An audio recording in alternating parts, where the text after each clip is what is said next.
the coastal waters, Hout Bay to Cape Hunklip. The coastal wind, near gale southeasterly 55 kilometers per hour. The offshore wind, fresh southeasterly 35 kilometers per hour. The swell, southwesterly at 4 meter. High tide at 9:28 and again at 22:18. Low tide at 2:56 and again.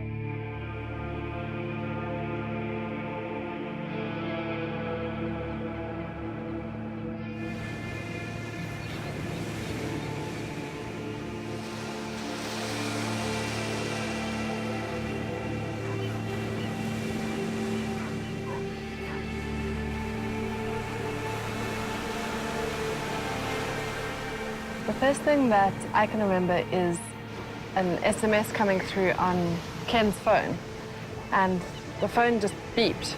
And, you know, it was quite early, probably about 7 o'clock or something, which is unusual on a weekend day. And next thing, Ken rushed through and said, there's whales. They've beached on Long Beach, and they're calling for volunteers. Everyone must go and help. So he put on his wetsuit and dashed off. A mass stranding of whales near Cape Town, where more than 50 whales beached this morning. Whales began beaching themselves on Long Beach, Kommetjie since 7 a.m.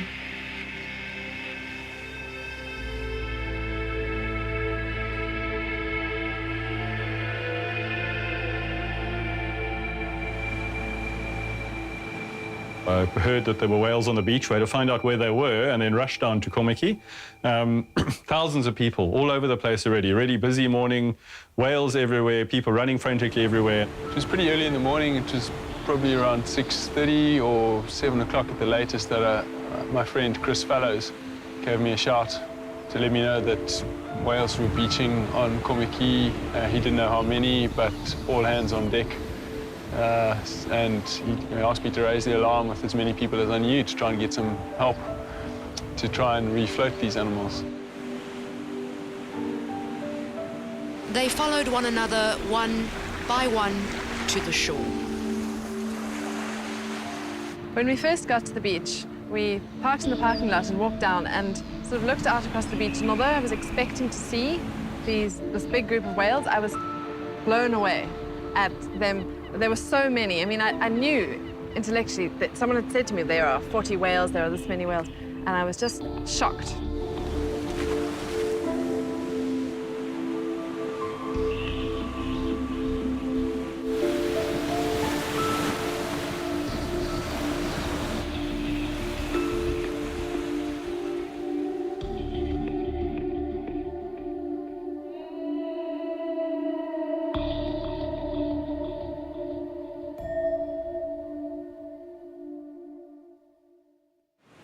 The explanation of strandings and stranding events is very complicated.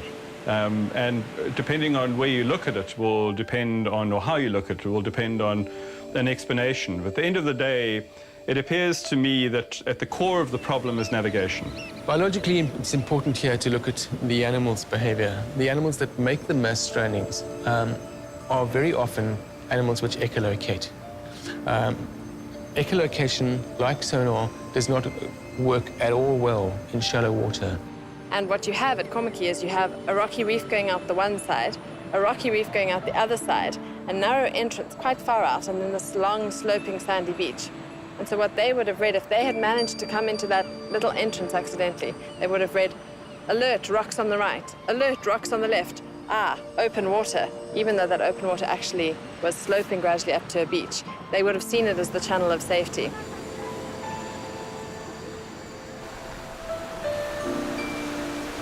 Both of us put our wetsuits on and started with other groups of people trying to take the whales into the sea and get them back beyond the surf line.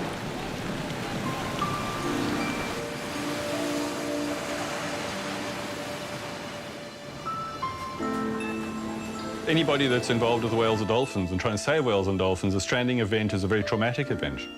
And I find for myself, the first immediate response is obviously to try to help.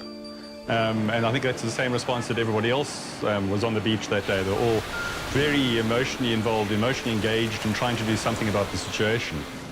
There have been reports of other strandings that have been successfully refloated, and that seems to happen if you get to the animal as soon as possible. You can get it out successfully. And also the animals seem to strand at low tide, often almost as though the water gets sucked out from under them. And if you can push them out beyond the breakers into deeper water, you have a chance. It's a slim chance, it's known to be a slim chance, but you do have a chance of getting the animals back out. As I ran down onto the beach, I saw a whale swimming in through the waves, sort of a couple of 100 meters before the main group of whales where they were stranded. And I shouted for another bloke that was also running down to where the whales are stranded, and we ran out into the waves, I suppose about chest deep. And the whale was still swimming on its own steam at that stage, and we managed to turn it around by sort of grabbing on its fins and turning the whale in the water, and it swam off back through the waves. And at that stage, we both felt really positive, like we'd saved that one, and, you know, sort of one down, 49 to go.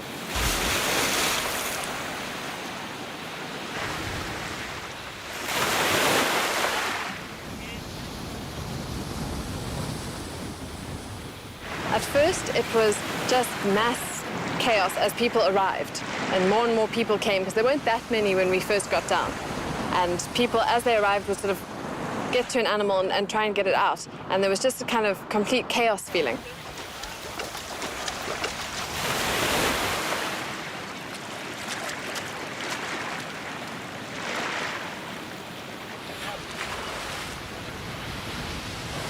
Hundreds of people milling around the animals causes the animals to stress out. They're not used to seeing people in the first place, and plus there's noise, some people are smoking, there are often dogs barking, and people taking photographs. It can be quite crazy at a mass stranding if it's not properly controlled.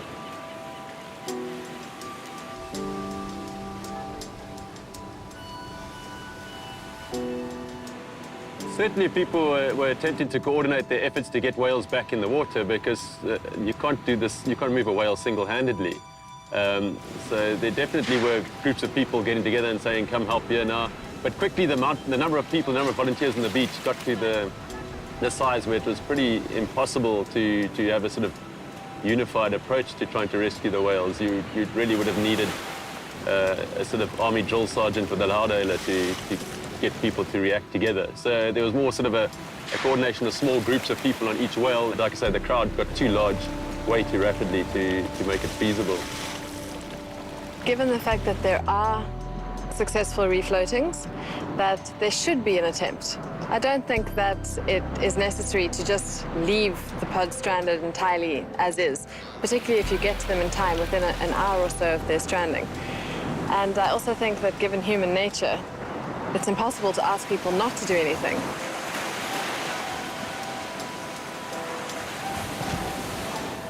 I think you certainly try, because generally in these strandings, they're often mass strandings, but if you even save one whale, that's a perfectly healthy animal. We know whales are not as abundant as they used to be, largely due to the effects of commercial whaling, and to save a perfectly healthy animal, that there's no reason why we should just let it die without attempting it. Certainly we mustn't make it suffer, but if we can attempt to save it with the minimum suffering to the animal, and if you're successful, if you save 2 out of 50 whales, there's 2 fewer that would have died, and certainly it's a noble effort, but it's certainly something that you should do as a person if you're concerned about sea life.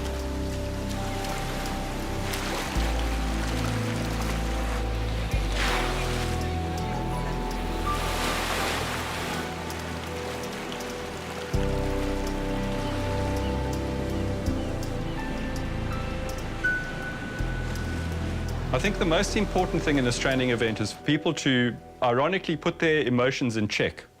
Because if one just responds emotionally, you don't necessarily think about what you're doing.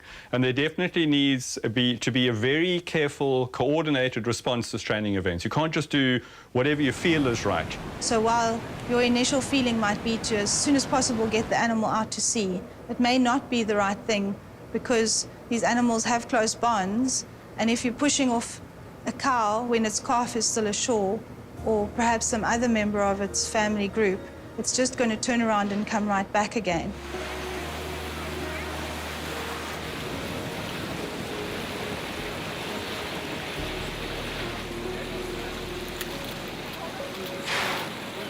We arrived, got into the water, and got told by the people who were already there that we were just waiting to stabilize the animals, and that the plan was that we were going to try and refloat them. But it was really a question of just sticking with the animals and stopping their fins from getting buried in the sand or bent over double, possibly injuring themselves, keeping them moist. There was a sense that you were going to be able to do something, that people were there to actually help, and you felt a sense of, I would say, hope in a way. The groups were working together. Within a group, they weren't, people weren't trying to pull whales in different directions, and there generally was someone who said, let's turn it over, and then the group together would work as a sort of unit and turn it over, and someone would say, wait for the wave, don't try and move it until the wave came, and as the wave came in, the group together would move the whale into the water. So the cooperation within the little groups was excellent. It was sort of everyone was working for the same purpose.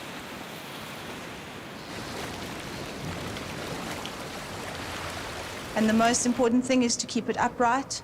Keep the blowhole free of water. You don't want water flowing down into the blowhole. That will drown the animal. The animal needs to be kept calm and cool. So one digs away the sand around the pectoral fins and around the flukes, because that allows water to pool in those areas, and that will keep the animal cool, because a lot of their cooling system is concentrated in those areas.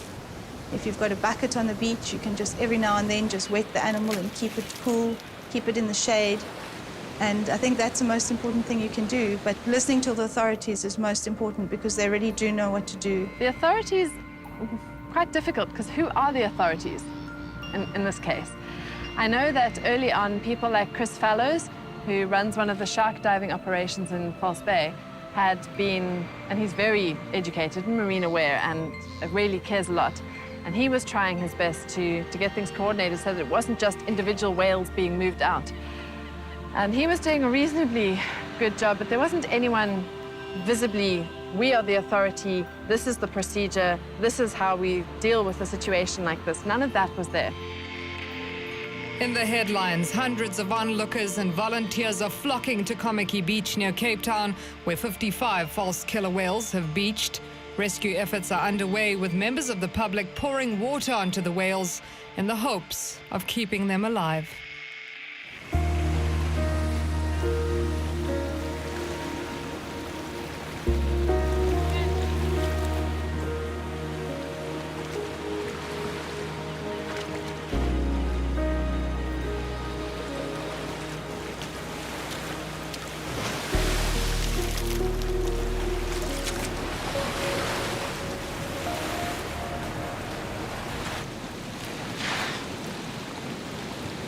They were really, really heavy. They didn't look that large. At first sight, they looked like large dolphins, but they were extraordinarily heavy. And that shallow in the water, or even on the beach, kind of effort it took to move them. And to then avoid things like being hit by the tail or the fins.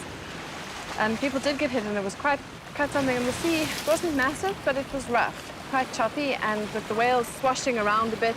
And actually then, as a wave came, it would sort of take the whale and it would knock people over, and quite a few people got injured. I remember seeing a couple of people lying on the beach waiting to be taken out by the paramedics.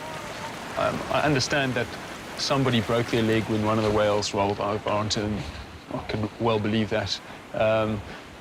They're incredibly bulky animals, and moving them, one's tempted to grab onto the easy handholds of the flippers and the fins, but apparently that's quite dangerous to them. They're quite fragile, and you can hurt them by doing that. So we were told halfway through the process, try not to handle them in that way, which made it more difficult, because they're, there's some pretty slippery things. So, yeah, it was very difficult to work with them. They're just incredibly large.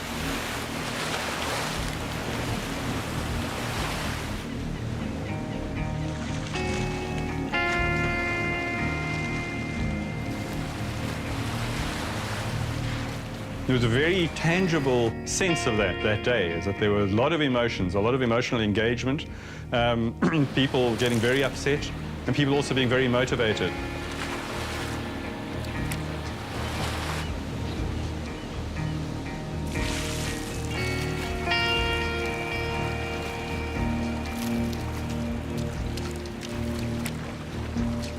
And then as a large group of people gathered and a couple of people seemed to take charge, they actually, it sounds strange, but there was quite a positive feeling because it looked as though people were going to be successful and it looked as though people were acting together.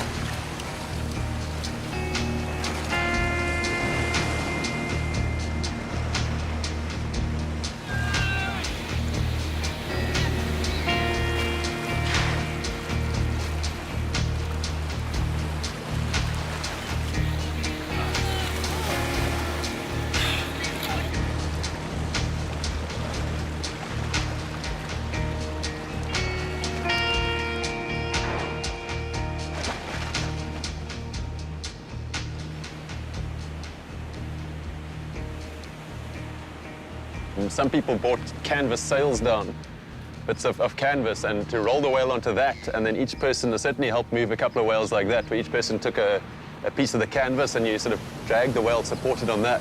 And that was by far the more efficient method of getting them off the dry beach and probably caused less harm to the whales because, in all honesty, I think everyone was trying their best to help the whales, but I think there was quite a lot of damage was being done to the animals. You know, sort of the force of 2 people pulling on a dorsal fin or you know, 5 people pulling, and some people even put sort of ropes or slings around the tails and try to pull them like that.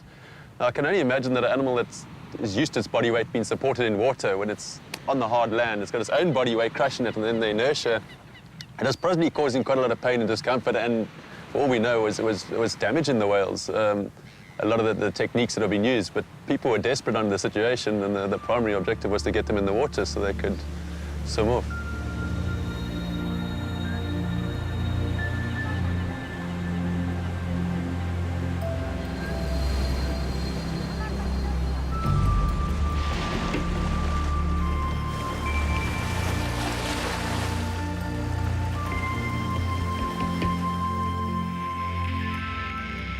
Reports from the beach confirm that volunteers have managed to return a number of the stranded whales back to the ocean by refloating the animals and moving them beyond the breakers.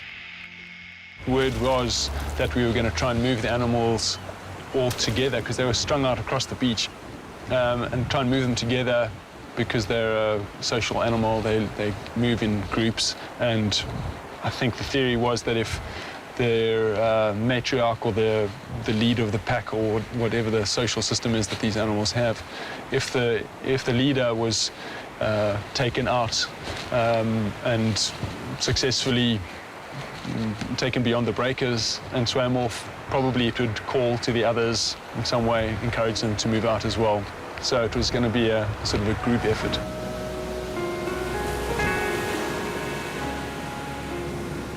And they actually managed to get it out beyond the back line, and the same thing was happening with a few other whales, and it was enormously positive.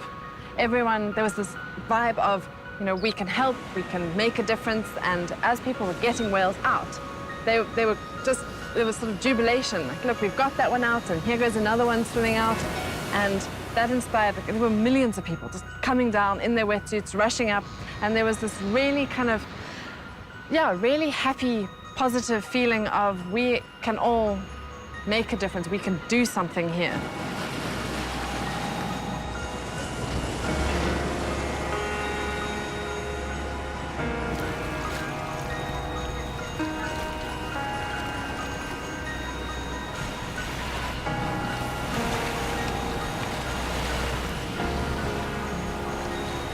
Shouted to another bloke that was running down, we ran out and we managed to turn it around, and it swam, looked like it was swimming back out to sea, and we felt hugely positive, like Graham got that one back in the water. And initially, in the early hours, people were quite positive as you got a whale into the water, because with the coordinated effort, you could get them into the water and they would start kicking, and some of them literally swam off and got through the back line.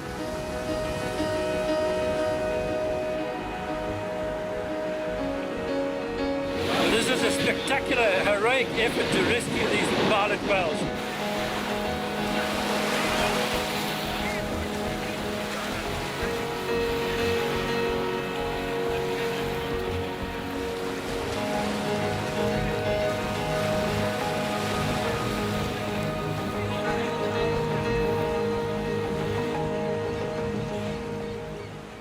He managed to get everyone to move the animals into one area of the beach, and then they were all in the shallow surf zone, and on his signal, the whole pod was moved out at once. And so the pod was moved out, and that, we thought, and I still think to this day, was the best hope. If anything was going to work, it would have worked then.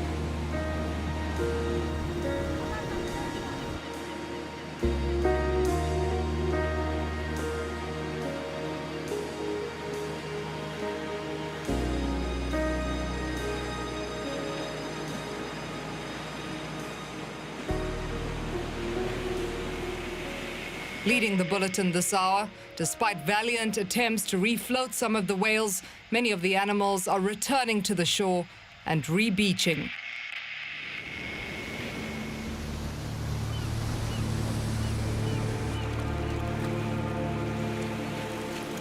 Unfortunately, when that went a bit pear-shaped and all the animals came back and re-stranded and it turned really negative, there was kind of, it was kind of a feeling of despair.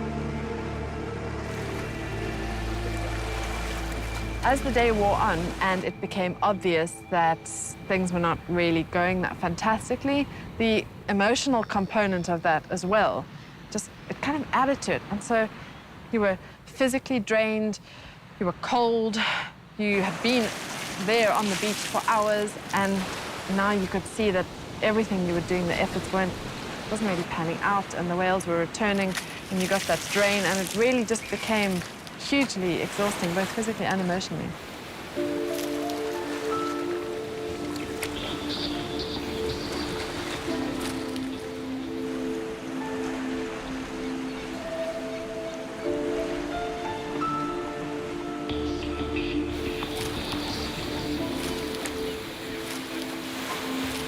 What I saw was the soul of humanity. It was a very tangible connection that I witnessed between people and whales and dolphins. And for me, that really set a new course in my life, because I realized I'd actually found a tool to speak about people's connection with the world around them. People relate more to animals that they feel are intelligent, and you can see it with things like horses. People do have the same strong bond with horses. I don't think would happen with a whole shoal of jellyfish. To understand it is almost, I think, maybe we shouldn't. It's one of those mysteries of life, and it maybe can be observed, but let's not try to take it to pieces and try to decipher it. It's a part which maybe shouldn't be understood or explained, but should rather be felt, because that's where the identification and the link is seen.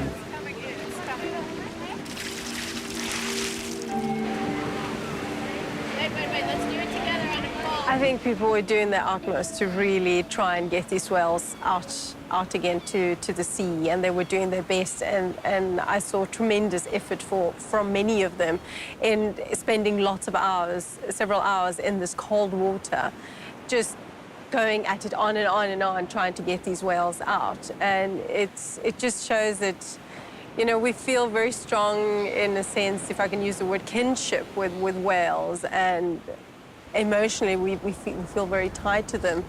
And I think people just wanted to do everything in their power to save them.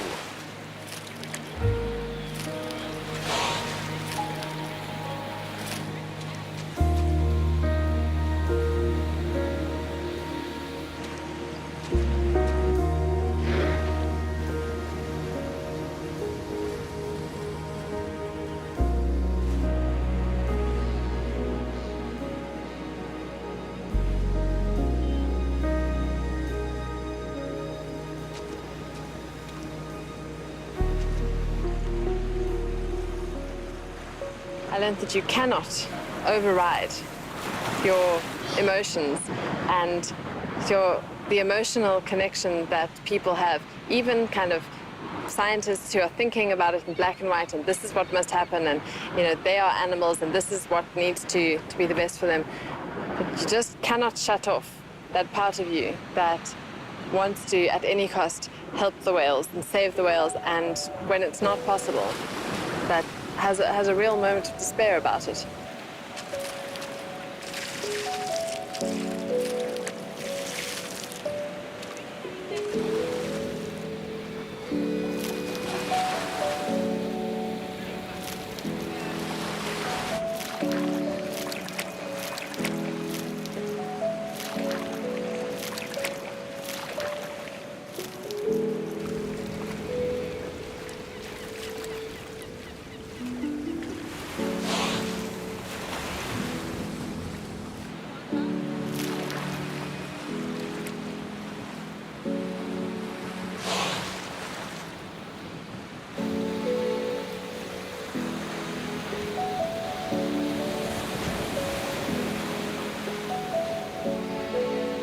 We carried on trying to get them out with everyone, although we knew that it wasn't going to work. You couldn't just stand by and watch it. Somehow you just couldn't leave it.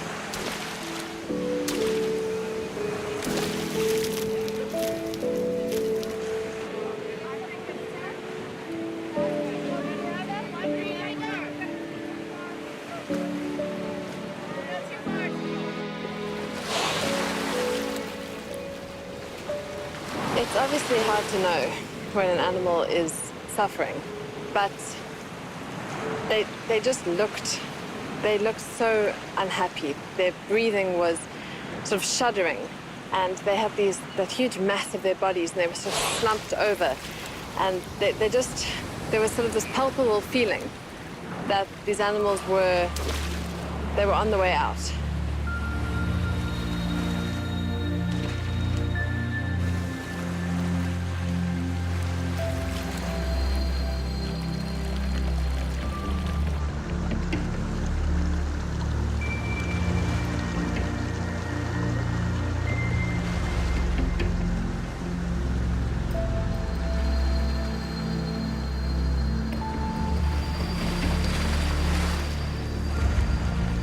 The whales almost seemed a combination of frantic and hopeless.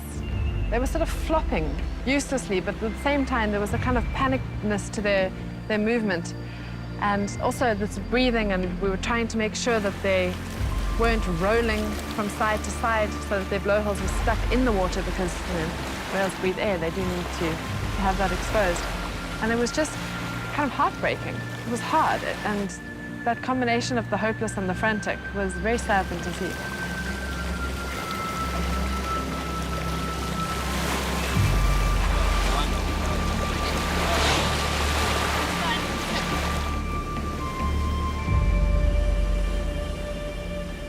Well, we'd been with the animals for quite a while, and all our attempts to refloat them had ended in complete failure. The word was that any animals that had moved off out of sight from us beyond the breakers were pitching up around the corner in Noordhoek or around here at the Kom. So some of the animals washed onto the rocks while they were swimming around in their confused state and were getting injured. And yeah, it didn't seem like anything was working. And we'd been in that status quo of just sort of trying to keep the animals calm, and there were concerns that the tide was starting to recede and we were really going to struggle to get them into deeper water. The time was clearly running out. I think we were there for about 4 or 5 hours, and I think about 2 hours or 2.5 hours into the whole process where I could see, because I walked the beach, and I could see people working on a whale and follow the whole process of them taking it out and then them coming back and the whale coming right back. And I saw that in several instances. So there was this sense of, okay, are you actually managing to do anything about it, and is there any hope of getting these whales out? And a sense of people also by that time starting to come back tired and cold, and you saw people, some people didn't even have wetsuits, they were in their clothes and just getting into the water. So you see people now cold and exhausted from all this activity, and there was a general sense that there wasn't much progress, there wasn't much happening, and we weren't really getting the whales out. And occasionally you saw one whale sort of getting out and people were hopeful and you got some sort of cheers or something, but it didn't last long and whales were just coming back.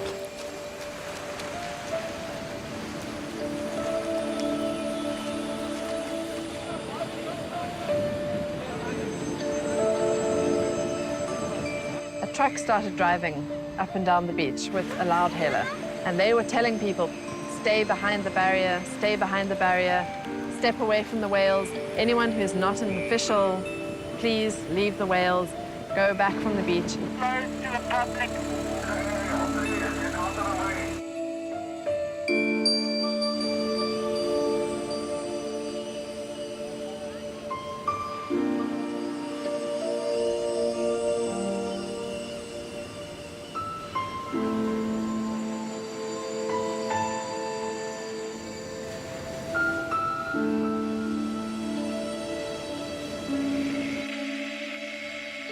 Leading the bulletin this hour, growing crowds and traffic congestion are hampering rescue efforts.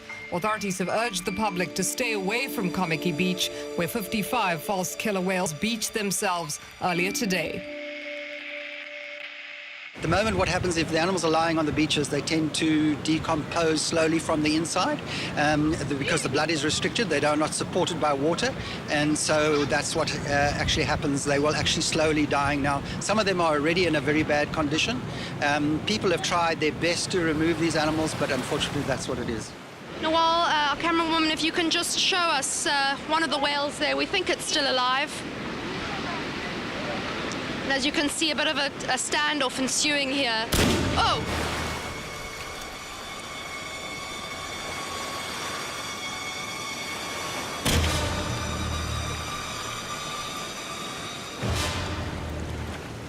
Despite desperate efforts by authorities and volunteers to keep the whales alive, scientists felt they had no choice but to euthanize 35 of the whales by shooting them with rifles, a move that's left many distraught.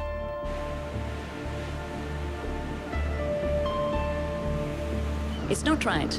And we cannot just go ahead and just shoot things. There must be other ways. There could have been something that could be done with the Navy source. Some people were crying and yeah, you just feel a loss, a huge loss. It's one of the ladies that have been trying to save the whales and are very upset. The authorities did try and clear them from the beach, these people, but they say they would have stayed here and rather risked arrest.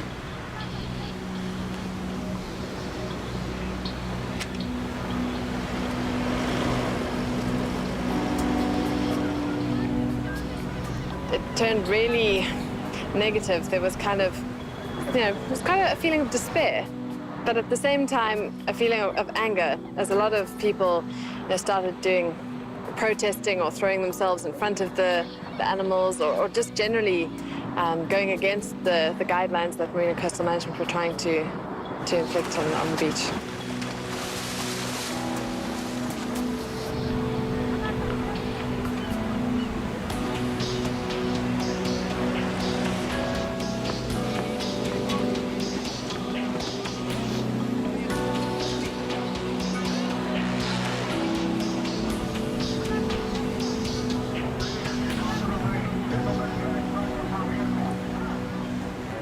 It's not about words, it's not about language, it's about a feeling. It's centered within our feeling aspect of being human. And therefore, there isn't a word that I can say the connection is, or connection feels like. There isn't even the vocabulary to describe it. It's something you know which is there when you are engaged with nature in a particular way, as so many people were that day at the Stranding. Now, if our camerawoman, Nawal, gives you an idea of what's going on, the police are desperately trying to get the volunteers away so that they can shoot the whales or euthanize them. They say it's the kindest thing that they can do at the moment. If you just take a look to the right over here, at the right, you'll see some of the whales that have been shot. They're going to be loaded up into vehicles and taken away. But unfortunately, there are quite a lot of children here. They're very emotional, they're very upset. And Carol, one of the volunteers, that bang there, by the way, was one of the whales just being shot. Carol, how are you feeling at the moment? You spent a long time trying to save these whales. Difficult, eh? And, maybe it is the most humane thing to do, but can't help anything but try your best. I just think the approach is different.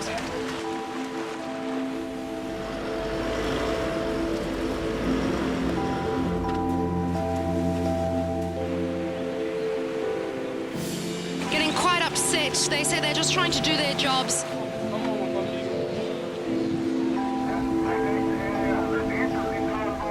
I'm not ever sure that they actually said exactly what they were going to do. But certainly what they did say was move away, leave the whales, and by the end of the afternoon, so mid-afternoon, maybe 2 or 3, before they actually did the euthanasia, they were saying to people, leave the beach. You don't want to see this. Certainly we don't want the children to see this. Leave the beach, leave the beach. The situation is now under control of the authorities. We are no longer refloating them. The public must please leave. And then we heard via the grapevine again, there wasn't a formal announcement or anything because it was quite a difficult situation to control. But we heard via the grapevine that they had decided to call off the rescue attempt and that they were going to euthanize the animals. And at that point, there was clearly nothing more that we could do. So if we couldn't help the animals, we didn't necessarily want to hang around to watch them be dispatched, so we left.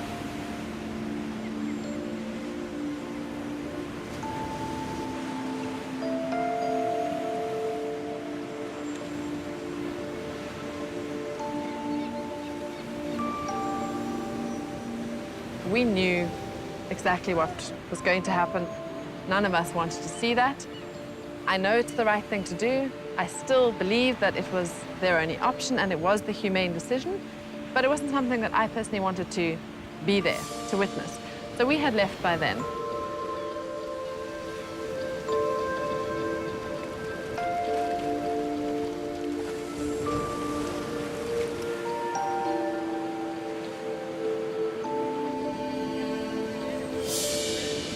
It was sad, very, very sad that it had turned out that way, that we hadn't been able to actually do anything. But I know that saving Whales Beach, there's very little you can do, and you really need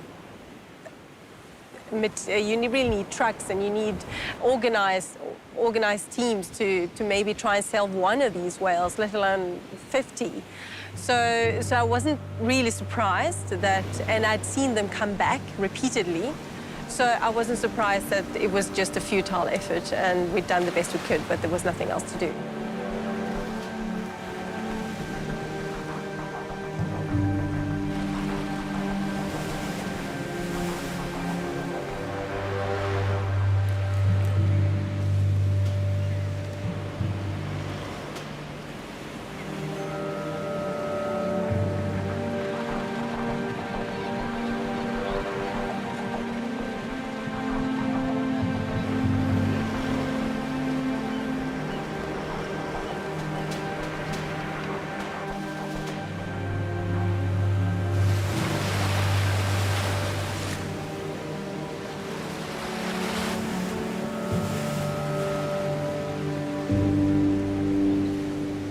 When we went home that afternoon, sitting in our house, we could hear the gunshots, and both of us were in tears. Despite being scientists, despite knowing that it was the only possible outcome, despite knowing it was the best thing for the whales, you can't leave them there with their body weight to crush their organs, to blister in the sun, to die a slow and agonizing death. Despite that, listening to them being killed, it was heartbreaking.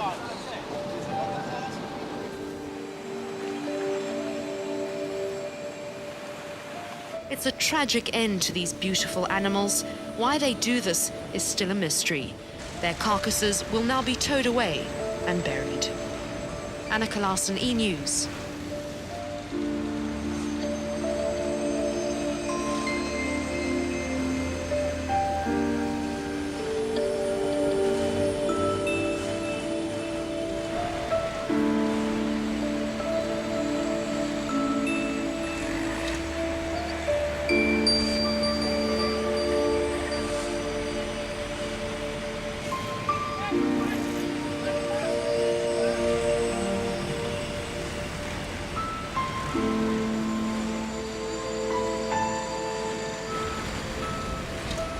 What I saw was so clearly that link that people feel towards whales and dolphins.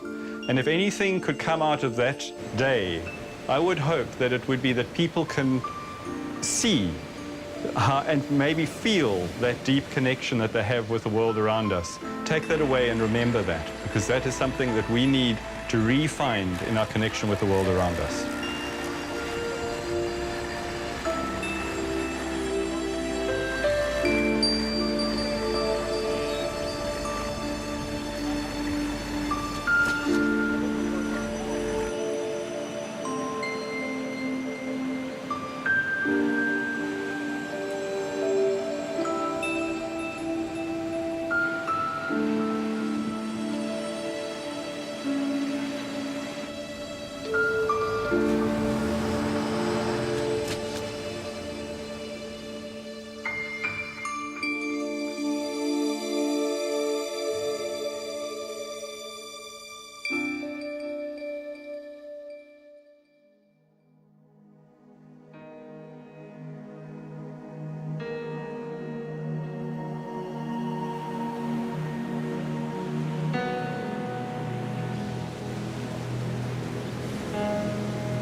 Mass strandings of cetaceans occur for a number of reasons. I don't think it's one reason. We need to be careful drawing a single conclusion from a complex scenario. And I think one of the problems as we as scientists face in looking for a reason for mass strandings is that there are so many different reasons of why these animals could or do this. Whether it's got to do with military sonar and affecting their hearing apparatus, illness, toxicity in the water.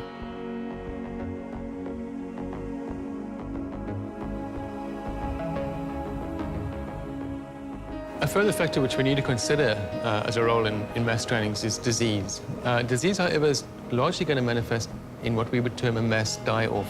One would expect groups of animals to come ashore over a period of time and usually would come ashore dead. However, that doesn't detract from the fact that mass strandings, mass live strandings may well be induced by disease.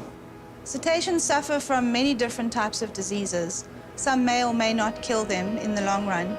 Often free-ranging cetaceans are found with many diseases that in mass strandings you don't find at all. So basically we don't really know that disease would specifically cause a mass stranding. There have been all sorts of theories floated. The one about parasite load, and that didn't seem to bear out. They had parasites, but nothing like in the load numbers that you'd expect them to voluntarily commit suicide, essentially. If it were disease that caused the stranding, it would be as a result of the animals not feeling well, and then they get close inshore. Usually these mass strandings happen with animals that occur offshore a lot of the time, so they come into a nearshore environment, they're maybe not feeling well, they're not used to navigating in shallow environments where there's a lot of surf.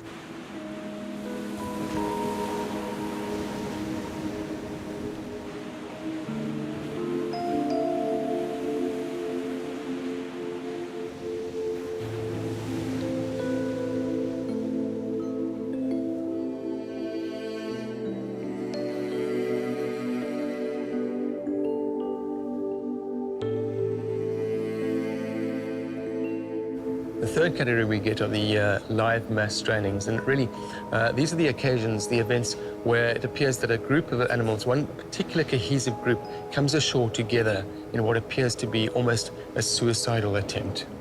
Just to say they're committing suicide as a single explanation, I think it's quite a dangerous thing to say, because one needs to actually look at a very wide picture and a wide probability. Only if you have very clear defined parameters can you then conclusively say it was a suicide.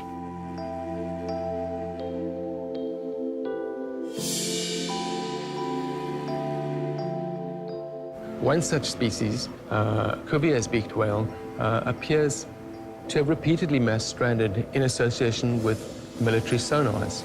It appears that the animals that have stranded show marked signs of decompression sickness, what you or I would understand as the bends, or what divers would understand as the bends. Now, whether sounds, these anthropogenic sounds, have resulted in a behavioral change which has therefore induced the bends, or whether there's been a direct physiological effect on the animal's tissues caused by these sounds is unknown, but it appears quite evident that certain military sonars are causing mass strandings, particularly of beaked whales. You hear things about Navy or other personnel doing various instrumental tests or sonars, that sort of thing, and that was not the case here, and there have been plenty of strandings worldwide that has not been the case. And in fact, strandings go back for thousands and thousands of years. I mean, they're documented in history sort of before Aristotle's day. There wasn't any of that kind of thing, and there were still mass strandings.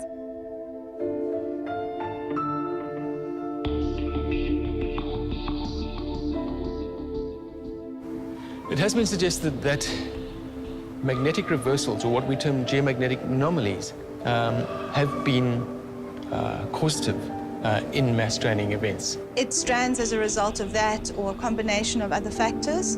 And then because it has close relationships with the other animals in its group, those animals may well follow that animal ashore.